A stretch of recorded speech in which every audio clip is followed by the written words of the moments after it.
दोस्तों नमस्कार। स्वागत है आप सबका आपके अपने YouTube चैनल पर। मैं हूं आपका होस्ट एंड दोस्त अमित वत्स। दोस्तों आज के वीडियो में बात करने जा रहे हैं एलसीसी कोऑपरेटिव सोसाइटी, उसके लिक्विडेशन प्रोसेस और लिक्विडेटर के बारे में।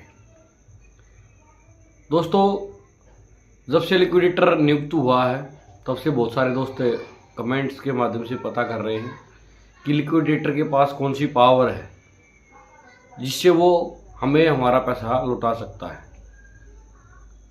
तो दोस्तों वही बताता हूँ आपको। एमएसएस एक्ट 2002 में साफ साफ लिखा हुआ है, लिक्विडेटर जैसे ही नियुक्त होता है, जो सोसाइटी लिक्विडेशन में जाती है, पहले तो कोई सोसाइटी लिक्विडेशन में क्यों जाती है, लिक्विडेटर क्यों करना पड़ता है, उसके बारे में बता देता हूँ। जब भी कोई कॉर्पोरेटिव सोसाइटी या कोई कंपनी या कोई बैंक जो प्रावधान के अनुसार वो कार्य करता है, जिस एक्ट के अनुसार वो कार्य करता है, उन पे खरा नहीं उतरता है या उसकी देनदारी लेनदारी से ज़्यादा हो जाती है, या जब गवर्नमेंट को लगता है कि ये कॉर्पोरेटिव सोसाइटी वो ज़्यादा नहीं चल सकती है या कोई बैंक कंपनी नहीं चल सकती है, तो सुप्रीम कोर्ट हुआ, गवर्नमेंट ऑफ इंडिया हुई, या जिस डिपार्टमेंट से वो रजिस्टर्ड है वो डिपार्टमेंट अपने कानून के अनुसार, अपने अपने कानून के अनुसार, मैं ये बात इसलिए कह रहा हूँ क्योंकि कॉर्पोरेटिव सोसाइटी में अलग कानून लागू होता है, बैंक्स में अदर कानून लागू होता है, वहाँ आरबीआई के नियम चलते हैं, और जो कॉर्पोरेट कंपनीज होती हैं वहाँ अलग नियम होता है। तो अपने अपने नियम के अनुसार लिक्विडेटर नियुक्त करती हैं और कंपनी को लिक्विडेशन करती हैं। उसमें जो लिक्विडेटर होता है वो कोई भी केस जो उस कंपनी या संस्था पे होता है उसका जवाब दे सकता है या नया कोई केस चालू कर सकता है। वो अधिक कहने की बात ये है कि वो एक अधिकारी हो जाता है, एक मालिक की तरह कार्य कर सकता है, जहाँ या जिस मामले से लेकर उसकी चयनित किया जाता है, उसको बनाया जाता है। तो लिक्विडेटर को साफ साफ शक्तियाँ होती हैं कि वो एलसीसी के खिलाफ जो केस चल रहे हैं उनके ऊपर अपनी राय रख सकता है या नए केस चालू कर सकता है। अगर उसको कोई कमी लगती है एलसीसी के मालिकों के बारे में और पदाधिकारियों के बारे में, उनके ऊपर केस भी कर सकता है, या जो केस चल रहे हैं एलसीसी से लेकर उनके ऊपर अपनी बात रख सकता है, रखेगा। वो कहने की बात है कि जो काम एलसीसी मैनेजमेंट को करना था वो लिक्विडेटर करेगा। इसके अलावा अगर कोई देनदारी किसी कंपनी या जैसे एलसीसी की जो बची हुई है तो उसको देना लिक्विडेटर का कार्य है। लिक्विडेटर का कार्य ये है कि वो सुनिश्चित करे कि जो भी पैसा बकाया है, इन्वेस्टर का हुआ या किसी और फर्म का या किसी गवर्नमेंट का एजेंसी का है, उसको देना भी लिक्विडेटर का कार्य है।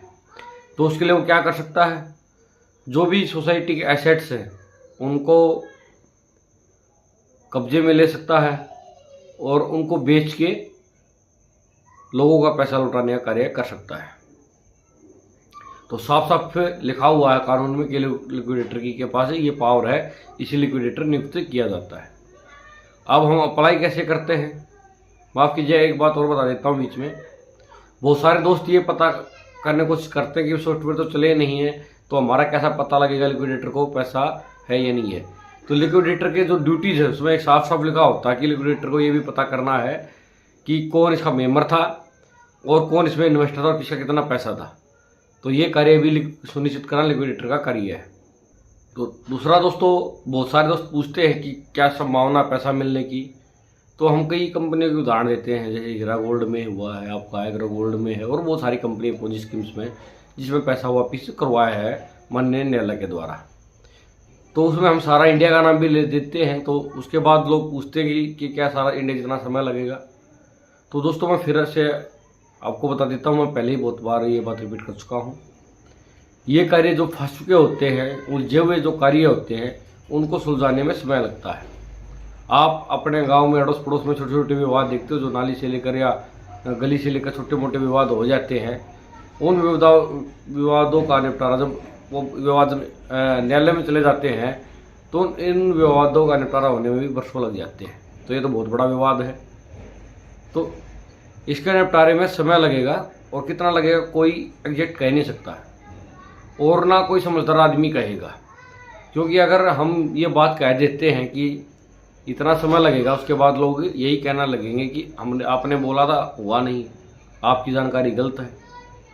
हम कई बार एग्जाम्पल के लिए कुछ बात कह देते हैं, वो 19-21 हो जाती है एक्चुअल बात से, लेकिन हमारा मकसद आपको एग्जाम्पल देना है, आपको एक समझाना है उदाहरण के माध्यम से।